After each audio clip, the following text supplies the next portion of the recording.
toprağı senin kanını ıslattılar Nurettin. Andolsun sana bunu yapanlara bir anda.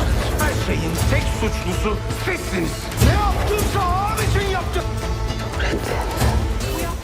बिस्मिल्लाहिर्रहमानिर्रहीम अस्सलाम वालेकुम। वाज़िह सामीन, नए ट्रेलर में मलक मेवदूद ने सल्तनत की तमाम मसाजिद में सुल्तान नूरुद्दीन जंगी की गायबाना नमाज जनाजा का ऐलान करवाने का हुक्म दे दिया है, क्योंकि वो तख्त पर कब्जा करने के लिए इस कदर बेचैन है कि वो सुल्तान नूरुद्दीन जंगी के जिंदा होने की तमाम उम्मीदें छोड़ चुके हैं।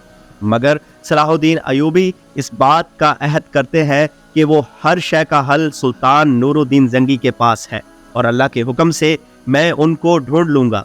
जबकि रियासत के एक बहुत ही अहम वजीर शेर कोह इस सारे वाक़ये का जिम्मेदार मलक मेवदूद को ठहराते हैं और वो मलक मेवदूद के सामने खड़े हो जाते हैं। दूसरी तरफ सलेबी और यहूदी इब्राहिम नूरुद्दीन जंगी की मुमकिना शहादत का फ़ायदा उठाते हुए शाम पर हमला करने की मंसूबाबंदी करेंगे, ताकि वो जंगी सल्तनत का बिल्कुल ख़ात्मा कर दें और अपने मकासद में कामयाब हो जाए। मौजूद सामीन, क्या वो अपने इस मकासद में कामयाब हो पाएंगे? आपकी इसके बारे में क्या राय है? हमें अपनी राय से ज़रूर आगाह कीजिएगा।